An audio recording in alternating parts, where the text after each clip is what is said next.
देश के सबसे बड़े एंटी नेशनल नरेंद्र मोदी जी हैं, लेकिन ये बात वो नहीं समझ पाएंगे जिनके लिए डेवलपमेंट का मतलब हिंदू मुस्लिम और मंदिर मस्जिद है। लेकिन मुझे देश के पढ़े लिखे नागरिकों और जेनजीस पर पूरा भरोसा है कि वो इस चीज को समझेंगे भी और बाकी के युवाओं को जागरूक भी करेंगे।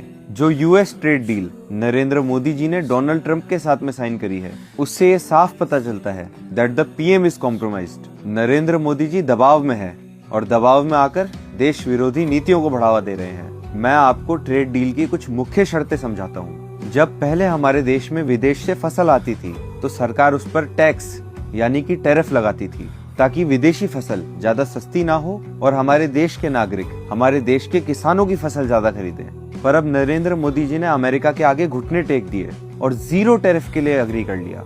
अमेरिका अपने किसानों को करोड़ों की सब्सिडीज देता है और हमारे देश के गरीब किसान वो इन अमेरिकन कंपनीज के सामने कैसे कम्पीट करेंगे। लेकिन नरेंद्र मोदी जी को किसानों से कहाँ फर्क पड़ता है, तभी तो उन्होंने 42 लाख करोड़ के विदेशी सामानों का इंपोर्ट का वादा इस ट्रेड डील में ट्रंप से कर दिया, जिसका मतलब है कि अगले 5 साल हमारे देश को अमेरिका का महंगा तेल, अमेरिका की मशीनरी, अमेरिका की फसल जबरदस्ती महंगे दामों पे खरीदनी पड़ेगी। और जितना ज्यादा हम यूएस से इम्पोर्ट्स करेंगे उतना ही हमको डॉलर खर्चना पड़ेगा, जिसकी वजह से डॉलर की वैल्यू बढ़ेगी और हमारे इंडियन रुपए की वैल्यू कम होती जाएगी। और इस ट्रेड डील के बाद में हमारा स्वतंत्र देश भारत किस देश से तेल खरीदेगा उसका भी अधिकार हम खो चुके हैं। पहले हम रशिया से सस्ते में तेल खरीदते थे, पर अब अमेरिका ने शर्त रख दी कि उनकी परमिशन के बिना इंडिया रशिया से सस्ता तेल नहीं खरीद सकता। और जब सस्ता तेल बंद हो जाएगा तो पेट्रोल और डीजल महंगे हो जाएंगे और इसका बिल कौन भरेगा?